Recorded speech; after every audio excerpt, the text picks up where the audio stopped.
gonna drag in. Let's see here, Mike the Bike. Now I think he is in here. Yeah, here he is. All right. And then we'll hopefully be able to drag on another hater. What's up, Mike?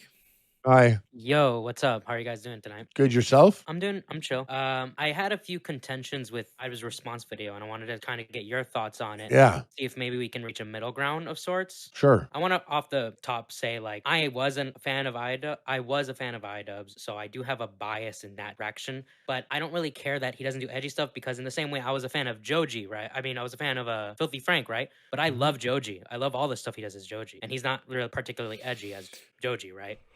So Mhm. it's not necessary for, I think an artist can change and do it in a very natural way. I think the reason why people are upset with iDubbbz change is because it kind of feels a little unnatural and janky, maybe. It might be more of the execution of how iDubbbz has changed. And Mhm. and it's kind of incongruent with how the fans have grown. And that's Yeah. why like there are people that are very upset. Obviously, there's a lot of people that take it way too far and they're kind of Yeah, unhinged. But I feel like I make a fair point by saying that. totally. And I've thought about this before. Like what you're saying. Like I think first of all, what you've done is you've chosen the one person who I think is the best swerve in content I've ever seen in my life. If there was one person, if I can give you the number one swerve in content, it's Filthy Frank becoming Lana Del Rey for men. His album's Yeah. great, the music's great, he's fucking talented, and man, I laughed at all of his shit back in Mhm. the day. I thought Filthy Frank was hilarious. When was the last time you were on his channel? A Filthy Frank's channel? Yeah. I haven't watched in a while. He kind of like has this description that covers Filthy Frank in like this diplomatic way that I don't know if that was always how he felt about it. But the description is like, it's basically saying like Filthy Frank's like not anything, and this was all done on purpose as like an experiment, or maybe I'm just fucking regarded. But I Oh, always okay. thought that what he wrote there, that was just like a very low-key blase way of moving past what his content was and disavowing his old content. I think that's fair. I'm actually looking at it right now. From Mhm. my perspective, I think what he's saying there might not be against what he used to think of the character because a lot of like really uncouth and terrible type characters are meant to be made as an example of what not to be. You know, the characters from South Park, I don't think the writers intend for anybody to be like those characters. They're funny because they're the things that you should definitely not aspire to be, right? So Mhm. I think that was I would think, I don't know, obviously, Filthy Frank, but I would think that was intentional from the get-go. Yeah. See, I was a big fan of Filthy Frank. I just never thought that like, him putting on a pink suit and throwing noodles around his room was part of like a social experiment. It looked like someone making some silly ass fucking hilarious content. Being like, give me the pussy to strangers. I didn't think that was an experiment. I think just looking back, that's like a really kind of like 4D chess way of being like, that was just a silly experiment. I don't know. Yeah. And I'm a big fan of Filthy Frank. I say it every time, but when I watched his Hot Ones, he has this question. And it resonated a lot with me.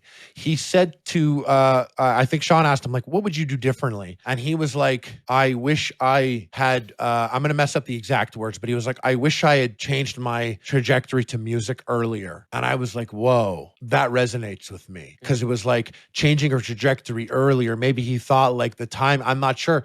But then it looked like it sit for a moment, it hung for a moment, and then he doubled back on it and turned it into a joke. Yeah. And it looks like perhaps he's more clever with his approach than iDubbbz is with how he manages his fans.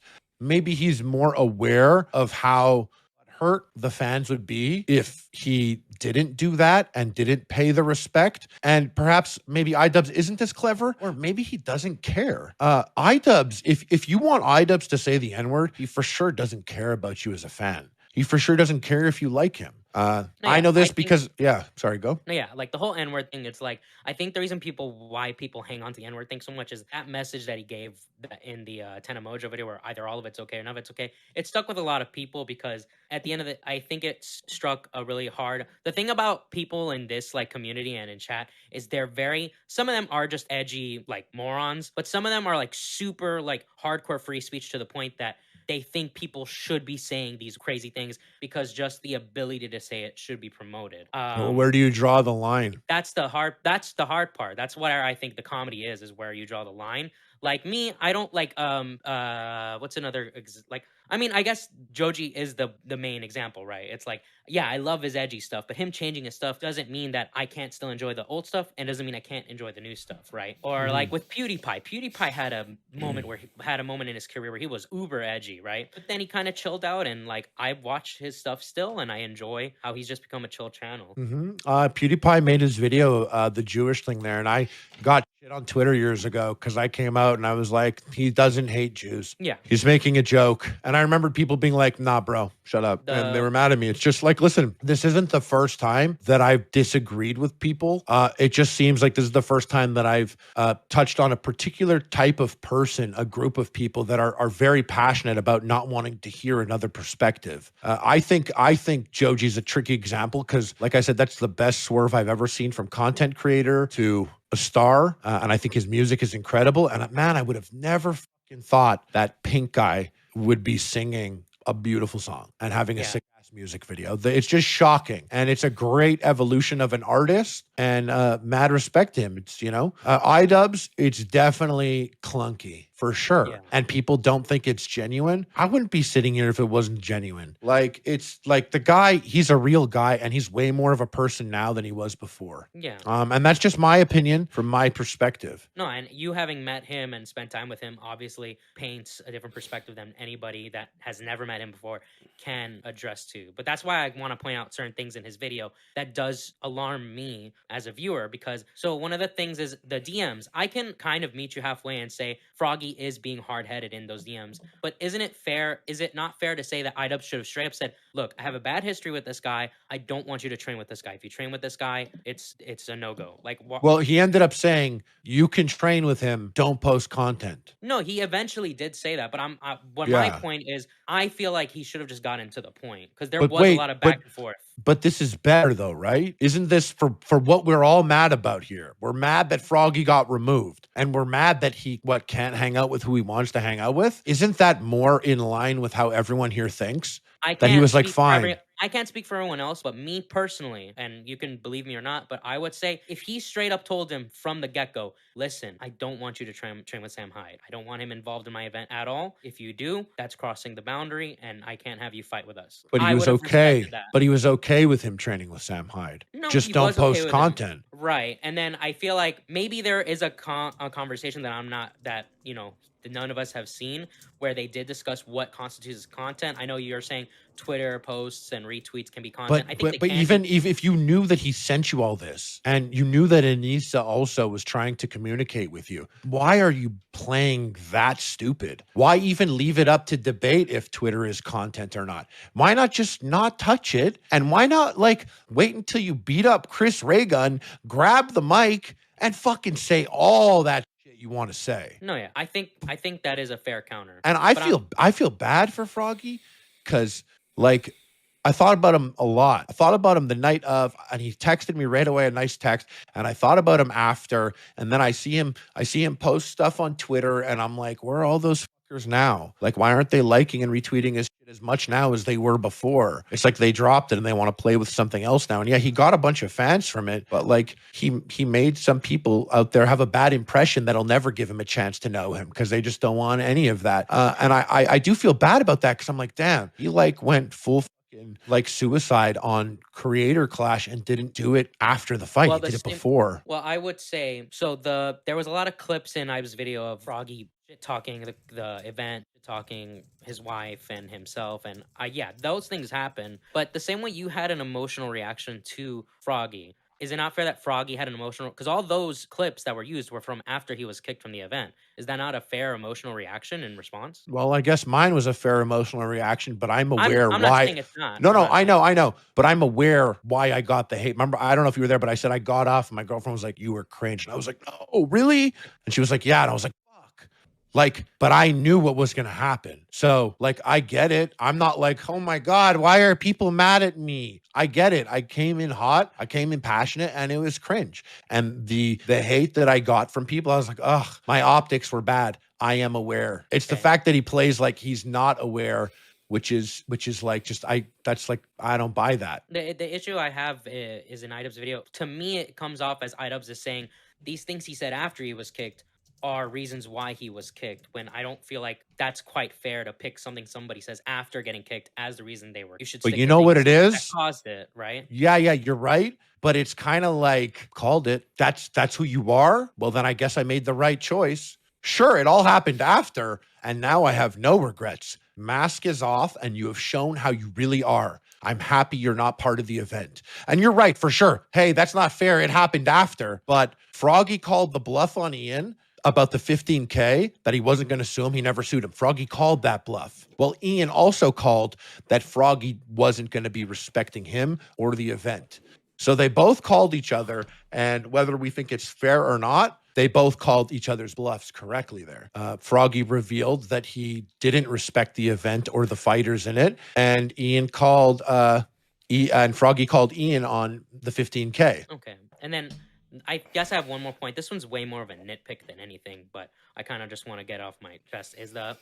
So I understand why, I totally 100% understand why Ian wants nothing at all to do with Sam Hyde after he insulted his wife. That's totally fair. Totally get that.